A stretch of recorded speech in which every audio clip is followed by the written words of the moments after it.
I just want to go through some things that I ended up doing with the motorhome, and I didn't actually cover it or video it because there's 1 billion videos of me somebody putting a sink faucet in or something. So I'm going to mention through the stuff that I did so far, and maybe if I think of some other things, I'll mention it while I'm doing it. I'm just winging the whole thing. Alright, so first of all, the toilet that I was having an issue with, I replaced it. There's a new one. Right here. Brand new. Right there. It's got the old, still got the shrink wrap and everything in it. I just filled it up to make sure the seal was working. And I filled up with water, if you're asking. But, and double check my flush. Flush is good. It does what it's supposed to do. No leaks in the back. That's what I was wanting to see. The shower head, I put a new shower head on it. This one's fancy. Well, a lot fancier than the 1987 one. So I put this on there, and it works good. In fact, the water's still running. Let's check this out. Oh my God, look at that. Water for days. So, there. That's all I really did in this one. Except for the LED light. Well, yeah, I did the LED lights. I covered that one. What else was it I did? And then I put this in. This is a nice taller version of this. This one here. The other one was literally about this high off the ground, or off the sink. You could, to put a glass of water, you'd have to like stick the water, the glass in the sink first. But so I got this one. This one's a pretty nice one. The only difference between the RV ones and the house ones is the RV ones are like really light. So there's like, this is like a plastic here, and these are plastic, and I believe this is like, this is plastic too. This is like the only metal on the whole thing. But other than that, when I was taking this off, because I've done a million of them in a house, the only difference in it is the material. The size is identical. The holes where it goes, you can literally take anything from Walmart in the house section and stick it in there. I think because they say RV or motorhome only, it's because it's supposed to be like 2.5 ounces lighter than the chrome one you would buy, or it doesn't corrode like if you're gonna go visit the ocean. I don't know what the deal is, but I know that the only difference in them was because I ordered this one RV only, and this is the one that they put on all the new ones, and it's pretty much that's all that was. What else did, I recoated the top. I had footage of me washing the roof and doing all the kinds of stuff with it, and I put the new covers on it, but dummy me, I'm like, I'm gonna delete this one section, and I deleted the whole file, so now I don't have that stuff to show you. I ended up recoating it with a little over a gallon of Flex Seal Pure White, and one coat, put it down.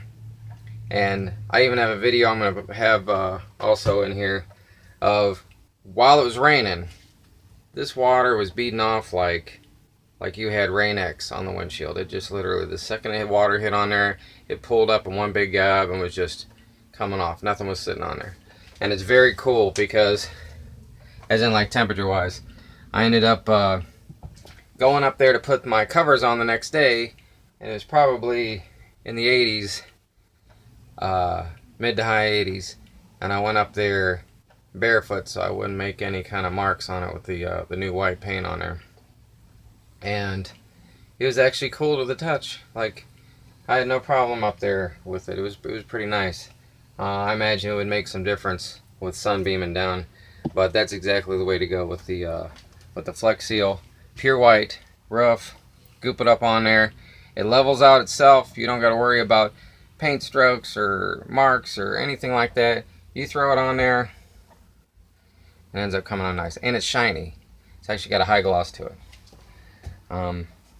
Actually, other than that, I think that's pretty much about all that I covered and that I did so far.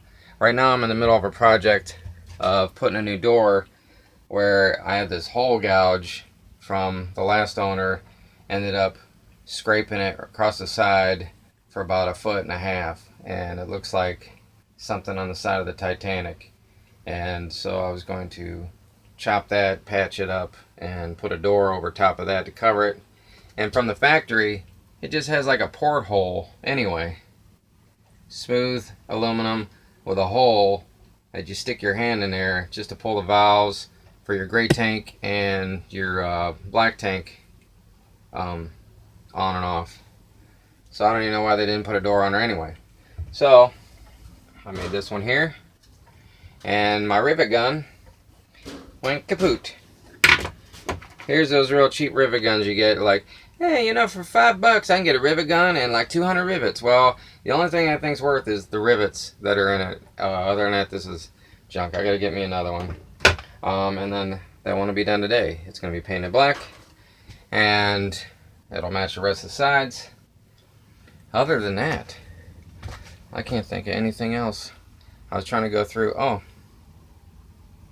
I just thought of something.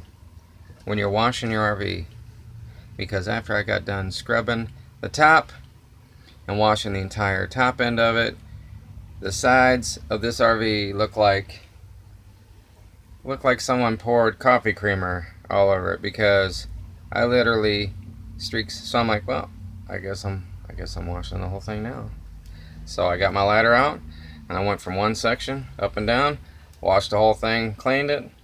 And one good thing about washing your RV or motorhome or whatever else you got, or even your car, no matter what the other owner says, tires are good, blah blah blah, this is great, until you're like this close to whatever you have and you're washing it, and you can see every detail of what issues it might have.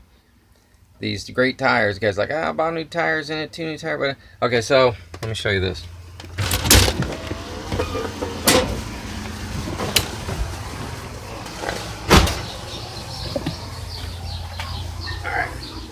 So the guy did, he bought new tires, but these are the drive axles. He bought them for the rear. These ones aren't bad. Here's the rear one, brand new. You can even feel how soft it is. Michelin, there you go. Now, he bought 2 tires. He put one here, he put one in the spare.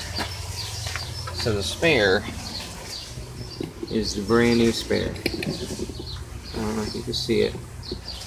There it is. So it's brand new spare, right in there. And that's the other Michelin. You see it back here, it says the Michelin. It's a match of that one. So right here, oh, here's that big hole. Isn't that nice? So this is where my ribbon is going. Now this tire, the tread looks good. See the tread? It's like brand new. But as I'm washing it, there's like something trying to escape out of here. And if these steel cords might have some idea that there's an issue inside of this one, there's got to be an old one. So I'm going to put the spare on this one, and take this one and put my new ones on it. But that's the only issue I've seen. But I washed it. Looks pretty good. It's even shiny. And maybe I'll go up top real quick. Why am I climbing this ladder with a camera in my hand? Alright. See right there? The water's beating still. Before it rained last night. It's very cool. And it all sealed. Put my new covers on it. Covers make it look new. These same ones that they put on the brand new motorhomes and campers. And other than that, that's pretty much it. Whew. So on this note, I'm going to let you go. I'm going to pop out maybe some pictures and video of what I was doing and get this all straightened out. But I figured I'd let you know this is where I am so far. But next time I do any kind of project, I'm going to actually try not to delete it by accident, and I'll post it also. So please comment, click like, subscribe, even touch that bell, and the very second I download this, you will get a notification on it. And I'll chat to you at the next video. Thank you.